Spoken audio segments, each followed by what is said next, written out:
নমস্কার, কেমন আছেন সবাই? ঋতুশ্রী আরও একটা ব্লগ ভিডিওতে আপনাদেরকে অনেক স্বাগত জানাই। চলুন আজকের ব্লগটা শুরু করা যাক। ঘড়ির কাঁটায় এখন প্রায় সকাল 9:15 আর 9:15 থেকে আজকে আমি আমার ব্লগটা শুরু করছি। আজ হচ্ছে বৃহস্পতিবার হলে কি হবে, আজকে আমার কিছু প্রবলেম থাকার জন্য আমি কিন্তু পুজো কিছুই দিতে পারবো না। চলুন, এখানে সকালবেলায় ঘুম থেকে উঠেই বাসি কাজ সমস্ত যা ছিল সেগুলো সব কমপ্লিট করে সোজা চলে এসেছি রান্নাঘরে। কারণটা ওই বরের টিফিন প্যাক করে দিতে হবে টাইমের মধ্যে, তার জন্য। যদিও আজকে উঠতে একটু লেট হয়ে গেছে। এখানে ভাতের মধ্যে দিয়ে দিলাম উচ্ছে আলু সেদ্ধ, আর এখানে দেখুন আমি যে এক সোমবারে ডালটা করি সেটা করে নিচ্ছি।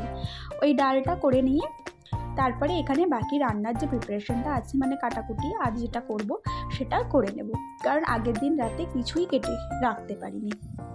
দেখালে আমি যে ছেলেকে নিয়ে প্রথমে কিন্তু গেছিলাম রাধা মাধবের কাছে দেখা করাতে।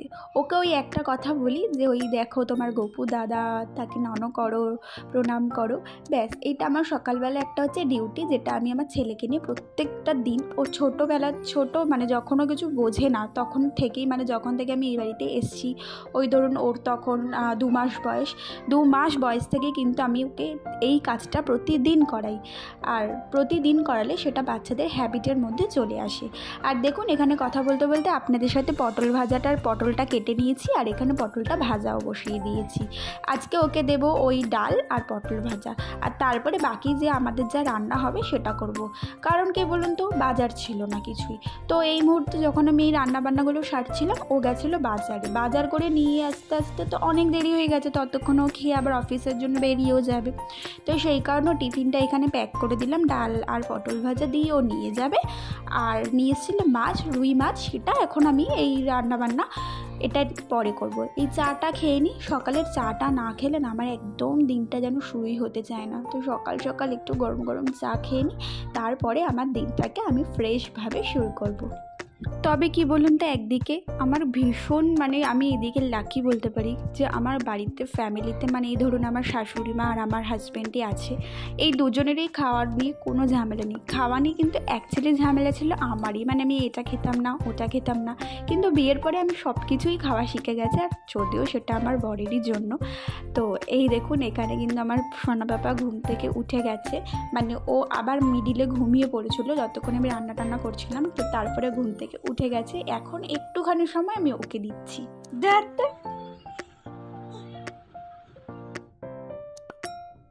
তো সকালবেলা ওই অর্ধেক রান্না করে চা খেয়ে ছেলের সাথে গল্প টল্প করে আমি কিন্তু এখানে এবার নিজেকে একটু সময় দিয়ে নিচ্ছি। ছেলেকেও সময় দেওয়া হয়ে গেছে, এইবার একটুখানি সময় হচ্ছে নিজে সকালবেলা যেই সানস্ক্রিনটা ইউজ করি, যে টোনারটা ইউজ করি, সেগুলো কিন্তু আমি ইউজ করে নিলাম। একটুখানি সময়, মানে কাজের ফাঁকে ফাঁকে বা দিনের একটা সময় কিন্তু নিজেকে দেওয়া অবশ্যই জরুরি, আর সেটা আমি অবশ্যই করে থাকি। মানে এই ধরুন সন্ধ্যের পরে আপনাদেরকে বলেইছিলাম যে একটুখানি ফাঁকা টাইম পাই, সেই টাইমটুকু আমি একদম নিজেকে সময় দিই। একটা সুন্দর একটা ড্রেস পরে নিই, একটু সাজুগুজু করে নিই, ব্যাস ওই সারাদিনের ক্লান্তি রিল্যাক্স ভাবটা একদম কেটে যায়। একটু রিলস করে নিই, তারপরে একটু বাপের বাড়িতে গিয়ে মায়ের সাথে গল্প টল্প করে ব্যাস আমার ওই রিফ্রেশমেন্ট হয়ে যায়। ওই সারাদিনের ওই খাটনি বা ওই ক্লান্তিটা দূর হয়ে যায়। দেখুন এখানে কথা বলতে বলতে চলে এসেছি, ঘরগুলো খুব ভালো করে ঝাড় দিয়ে এবার মুছেও নেব। তবে ঘরটা মুছতে একটা কাজ করব, সেটা হচ্ছে বললাম না ও মাছ নিয়ে এসেছিল বাজার থেকে, তো সেই মাছটাকে না রান্না করে নেব। তো ওদিকে শাশুড়ি মা মাছটাকে নুন হলুদ দিয়ে মাখিয়ে ভেজে নিয়েছে, আর এদিকে একটু পেঁয়াজও কেটে দিয়েছে। এখন চলে এসেছি একটু রান্না করতে। এখানে দেখুন সিম্পলভাবে করব, আর আগের দিনে না কয়েকটা ওই কাটোয়ার ডাঁটা বলে না, সেই ডাঁটা ছিল। তো ডাঁটাগুলো বেকার নষ্ট করে তো লাভ নেই, তো সেগুলোকে মাছের ঝোলের মধ্যেই দিয়ে দেবো, কারণ আমার শাশুড়ি সেটা খেতে খুব ভালোবাসেন। রান্নাটা হতে হতে আমি কিছু জনের কমেন্ট করে নিই। চলুন, মামুন সাহা থেকে আমাকে কমেন্ট করেছিল, খুব সুন্দর ব্লগ, থ্যাংক ইউ, পাশে থেকো। ওয়ান্ডারফুলি সোনালি আমাকে কমেন্ট করেছিল, খুব সুন্দর লাগলো ব্লগ, সাবস্ক্রাইব করে দিলাম, অসংখ্য থ্যাংক ইউ আপনাকে। মান্তু তারা আমাকে কমেন্ট করেছিল, খুব খুব খুব ভালো লাগলো বন্ধু, থ্যাংক ইউ বন্ধু, আপনিও আমার পাশে থাকবেন।